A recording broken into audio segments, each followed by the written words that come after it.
Alrighty, folks. So, 2 in 1 month. Unbelievable. This week we will do a review of a course called Chesapeake Bay Golf Club. And its address is in Rising Sun, Maryland. On 95 North, going up into Delaware, just south of Pennsylvania. And I believe it's on Route 274. Yeah, you cross the Susquehanna River and you go up just below Zion. It's on 274 heading northwest, and the other side of it is 272 heading through Zion, approximately, I would say 3 or 4 miles just to the very northwest of Northeast on Route 40. Town called Northeast. Anyway, so it's up there. It's not all the way up in the corner, not really right off the border of Delaware, Maryland, but it's pretty close. And so I think if you enjoy a nice drive into the scenery, into the border towns, still areas of the state that are still farmed, certainly see a lot of corn up there, which was nice to see come in this year, come in well, and up in the Susquehanna area, it's actually pretty nice. It's northwest of Elkton, so not as far out as the course I played last week, whatever that was, Patriot Glen, yeah. So not as far out as that, and not as far out Route 1 north as some of the courses up in southern Pennsylvania, off of Route 15 or Route 1. Not quite that far, but still it's not exactly close. If you're a Virginia resident or a West Virginia resident, it's pretty much all the way across the state, from the state of Pennsylvania and state of Maryland. Although, of course, Pennsylvania does go northeast of Maryland. Anyway, the point being, it's not a short drive.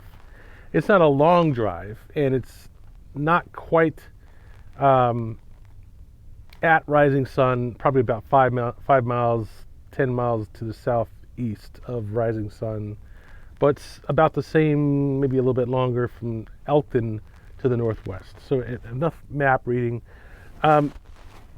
What else is interesting here about this place location-wise? Probably not much, but let's see. I'm going to look on my map here, my computer. So Aberdeen, yeah. Aberdeen is just southwest of Bewley Rock. It's maybe a 10-minute drive. You go through Aberdeen off 95 and you get to Bewley Rock. So this place is across the Susquehanna and well up into northeastern Maryland from there. But there are quite a few decent courses in that area. Certainly Greystone. I will always say Greystone's a good course to play. Just as in the Frederick area, there are several good courses to play, and likewise in Nova. You know, you can't really say that there's one course that dominates, the whole area. There's some decent courses around Baltimore, decent courses southeast of Baltimore, decent courses all over the state. So the question is, are you looking to play a course that's of a particular type, or are you looking for a course that's different from other courses, like, a new course like myself, or a course that you've never played before, in terms of the type of course, or just a place that you heard was a pretty good place to play, and so forth and so on. I think this course covers a lot of those bases. It is a interesting course in and of itself. It does not look all that impressive from the clubhouse. However, I think it's an interesting course in the sense that it's somewhat classic, tree-laned course for the most part. The front part of it is a fair amount of back and forth, but that's okay. I think if you were to look at courses like Black Rock, I think it's Black Rock in Frederick, it's a lot like that. And it does turn, like Black Rock does, it does turn into somewhat different and somewhat more challenging of a course in the back nine. In this case, in the case of Chesapeake Bay Golf Club, I would say the course becomes significantly harder on the back nine, to the point of being right up in the 140s. Now, the problem with this course is it's 7,100 yards from the championship tees. Now, they have white, blue, black, and then these silvery things and some gold in some places. And it looks like basically what happened was they sometimes didn't put out the championship tees, and sometimes they didn't even put out the black tees that particular day that I played, but they did have some tees that were black and some tees that were championship tees. So it's not a short course, but it's not a very long course either, at least not the way that I played it. Grass is in decent condition. The greens were very nice. I think that one of the understated things about this course was, unlike many courses, many courses don't really have good greens. This course has quite decent greens, and on the backside they have more slope than I would say one can tend to expect on a golf course, even on the back side. And it was a bit of a challenge to putt. I think it was definitely an interesting course to putt. The greens were well guarded with sand traps. It was not a easy course. Had decent verticality, and while it's one of those courses where you could say, okay, I could play it and not have much trouble on it, I think the holes invited some risk taking in the sense of, you know, trying to shape shots off the tee or try to hit for extra distance, and certainly there was a lot of water on the course. Not like a huge amount. It wasn't like, you know, basically a marsh course or something like that. It was much more of a decent neighborhood course with housing really only on the back, I would say the back of the back nine, the back half of the back nine. And it was disappointing. I think that this is one of those courses where you get into like a groove playing it. And because most of the course does not have housing on it, you really only will see houses on, I would say, every other hole on the front side, because there's like the side where the clubhouse is that has housing, and the rest of the course. If you imagine sort of a long oval, okay, with the clubhouse at one like side of the oval up near the pointy part. There's two pointy parts in the oval, one in the other, and then you have this high radius part on the sides.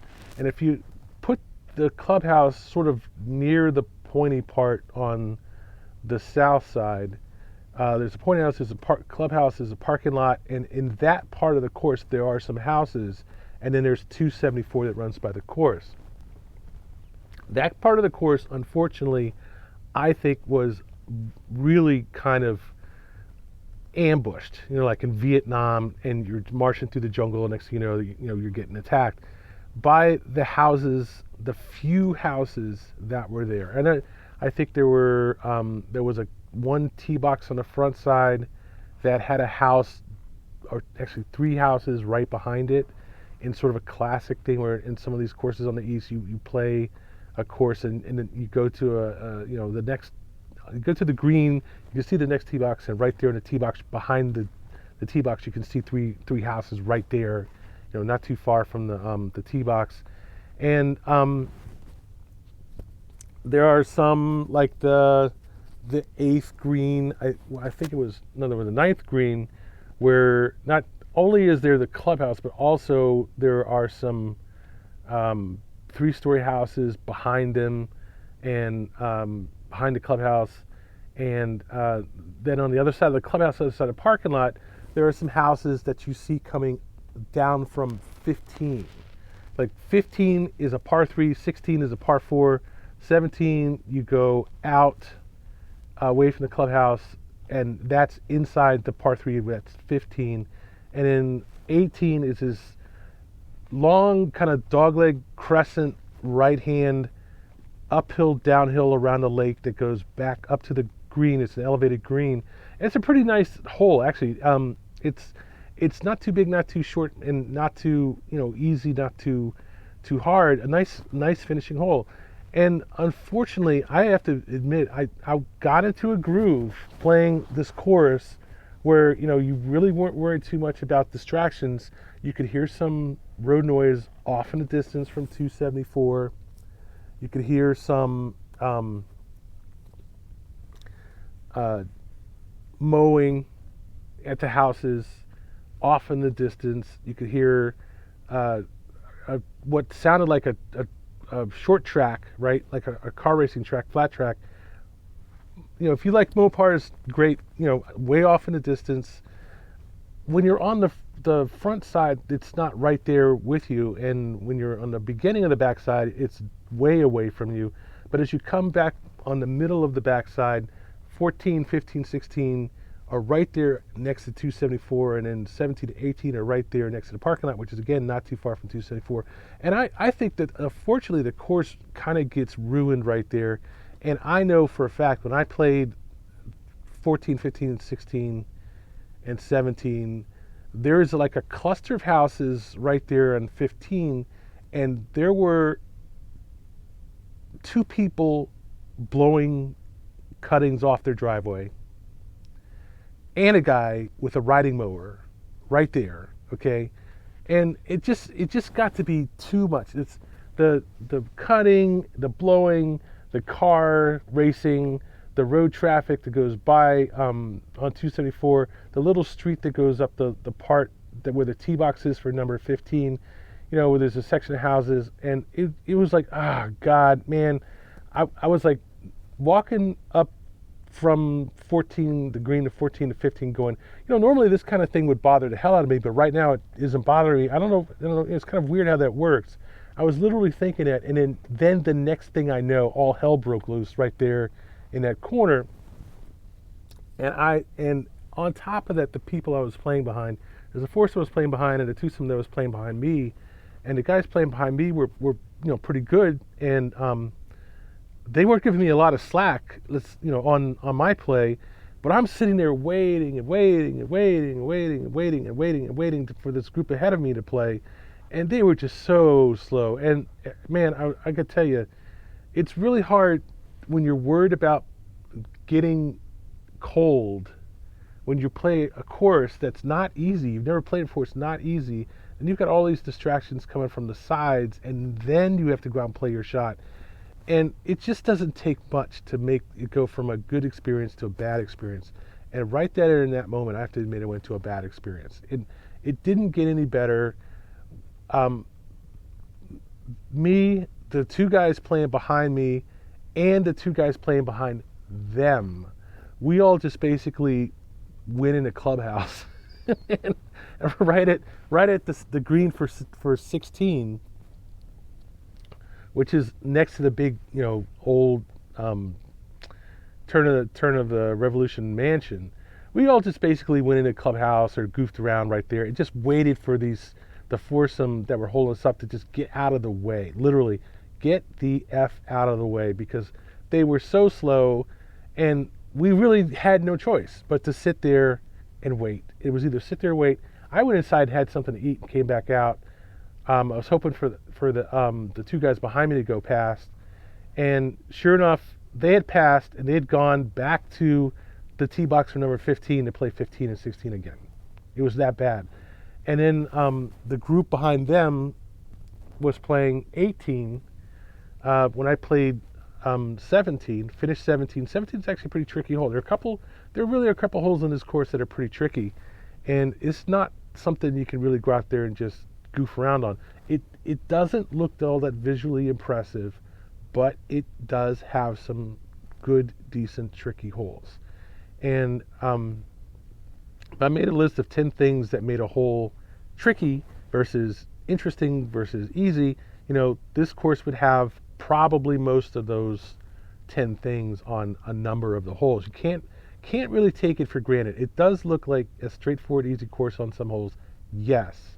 But there are a number of courses that I can think of that are like that, where they'll have a couple throw-in holes where you just basically drive out, pitch on the green, and put out. And then they'll have a couple that you really need to be on your game to play. And it's not something where you can just stroll out there and knock the ball onto the green and go out. Nothing really long. I think the very longest par 5 I saw on the course was like 500 yards, even from the back tees. But again, a mixture of 225 or 215 par 3s in the back tees, 420s, 450s, nothing super long, but definitely a decent challenge.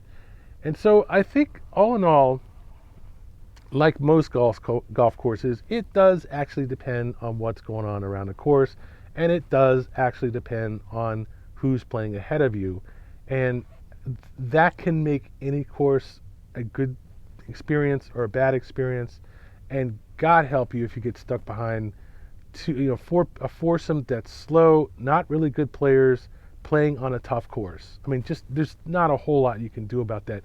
And frankly, this course is out almost in the middle of nowhere, relatively speaking, to what's going on the south side of 95, where it is much busier than it was here. I mean, it's a that part of Maryland is not exactly the woods, and it's not exactly Joppa Road or something like that. It's somewhere in the middle where there's a fair number of decent houses. A lot of people have moved into that area. It's coming on its own. It's a good place to live and own a house and so forth, but it's not a 500 miles of farmland out there. And you have to take into account that it's a lot like parts of, I'd say, central Virginia, where people have said, I don't really want to live in a busy city. I don't want to live in a place where there's traffic and stuff rolling around all the time. I want to live in a place where it's relatively quiet. And now that part of Maryland is not relatively quiet anymore. It used to be. Maybe 10 years ago it was, but now it's not. So still a decent place to play, but not quiet. It's not going to be some place where it's super quiet. You're literally out in the middle of nowhere. And you know what happens if you're out in the middle of nowhere anyway. What happens, you have some guy out there shooting guns, some kids out there racing cars, some guy in a truck racing around the course. It can be out in the middle of nowhere. It definitely can be remote, but that just invites people who don't really care about making the noise that they just make all kinds of noise. They can out in the middle of nowhere. So it's somewhat of a mixed bag. I enjoyed playing the course. I didn't enjoy I would say at least 5 or 6 holes of the course in terms of the environment around the course. It just wasn't conducive to good golf. And on top of that, I was almost driven to pulling my hair out to get out of that course.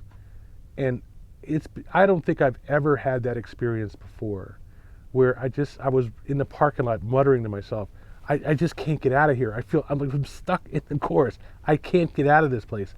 It's 4.5 hours, 5 hours on a Friday afternoon.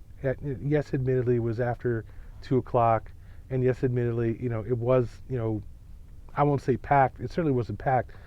The whole time around the course, I'm staring at this foursome. The whole time. And there weren't a lot of people on the course. It wasn't empty, but there weren't a lot of people there.